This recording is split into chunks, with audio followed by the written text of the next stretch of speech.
Olá, primeiro ano! Já estamos no PET 7 e vamos estudar o relato pessoal, com o tema Nossa Vida Escolar. Fácil, né? Porque sempre nós temos experiências inesquecíveis na escola.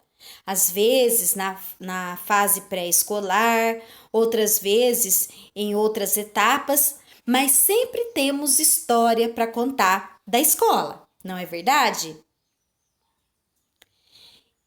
Inclusive, o escritor mineiro Bartolomeu Campos de Queiroz também teve suas experiências escolares para contar, e ele as escreveu no livro Ler, Escrever e Fazer Conta de Cabeça. Você vai conferir nesse PET 7 trechos emocionantes da experiência do escritor. Na semana 1, confira o seguinte trecho.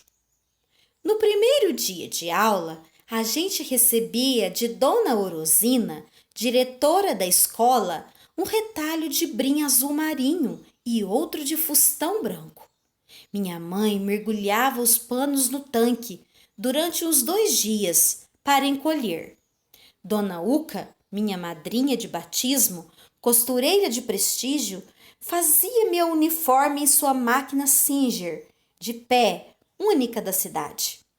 Costurava com o mesmo carinho com que assava biscoitos de araruta enfeitados com risquinhos feitos com os dentes do garfo. Eu ficava impressionado como havia dentes no mundo. De leite, de alho, de serrote, de pente, de garfo, da boca. Observe os trechos coloridos do texto. Em amarelo estão os trechos que demonstram a marca temporal. Elementos linguísticos, indicadores de tempo, aparecem nos relatos pessoais. No primeiro dia de aula, durante uns 2 dias. Também, em cor-de-rosa, observamos os adjetivos e locuções adjetivas. Veja, adjetivos para o brim, azul marinho, para o fustão, branco, e locuções adjetivos para dentes. Pode ser de leite, de alho e tantos outros.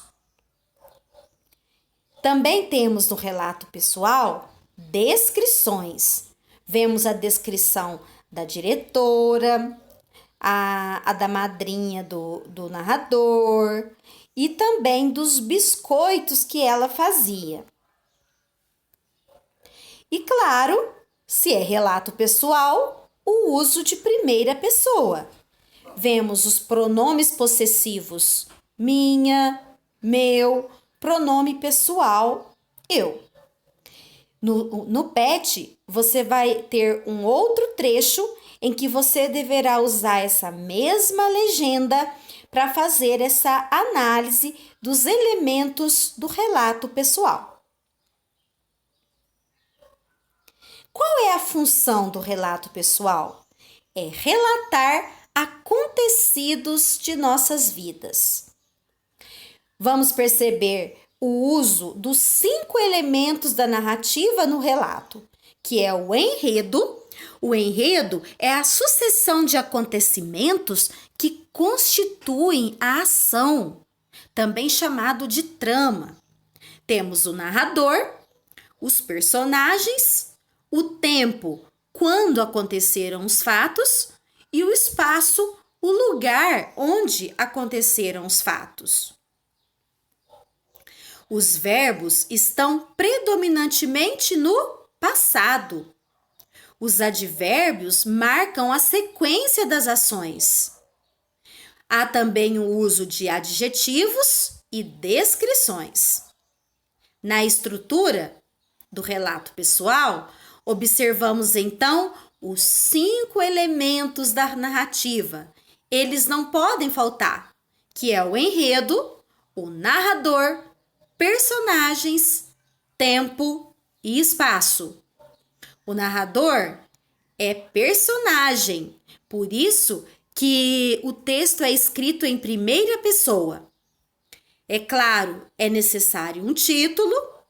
Na introdução, o narrador apresenta o contexto onde acontece a história, personagem, tempo, quando aconteceu, espaço, onde aconteceu, fato, o que o narrador vai contar e o problema. No desenvolvimento, temos a construção da trama e o clímax, que é o ponto de maior tensão da história. E por fim, na conclusão, o desfecho com uma reflexão. Na semana 2, vamos conhecer mais um trecho do livro do autor. Ninguém tinha maior paciência, melhor sabedoria, mais encanto, e todos gostavam de aprender primeiro para fazê-la feliz.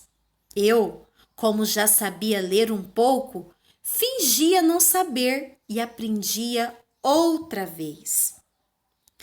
Com certeza, todos têm aquele professor que nunca esqueceu.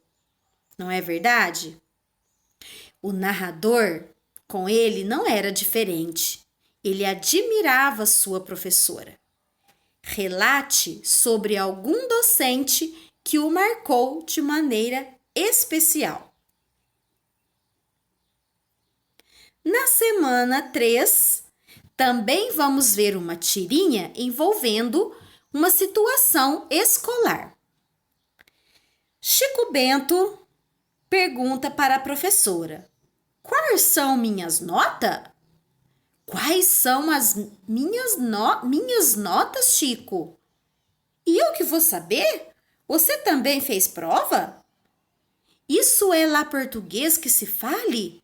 Já pro castigo. Mas... E amanhã quero você o fino no português. Vamos observar aqui a variação linguística. São os diferentes modos de uso da língua.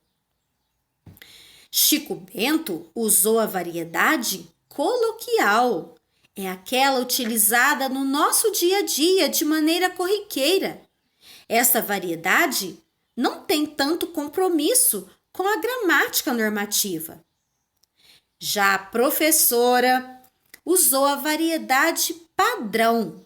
Ela seguiu as regras estabelecidas pela gramática normativa.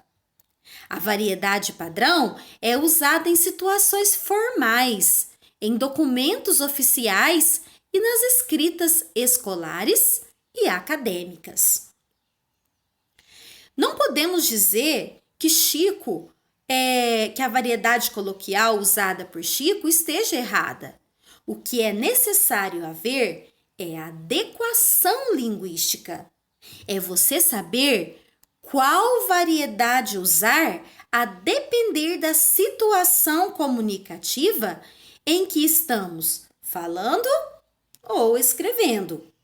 Por exemplo, um advogado, ao usar em seus documentos oficiais ou com os clientes, ele deverá usar a variedade padrão, mas com os seus amigos, numa conversa informal, num barzinho, ele poderá usar a variedade coloquial.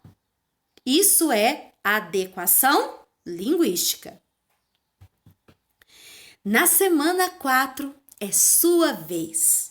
Você vai escrever um relato pessoal, obedecendo toda a estruturação que aprendemos na semana 1. Em que você conte sua relação com a escola e a importância dela para a sua vida. Seu texto deve estar adequado à variedade padrão da língua portuguesa. Agora é com você!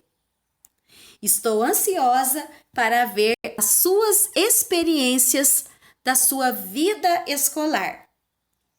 Um abraço, pessoal! Até mais!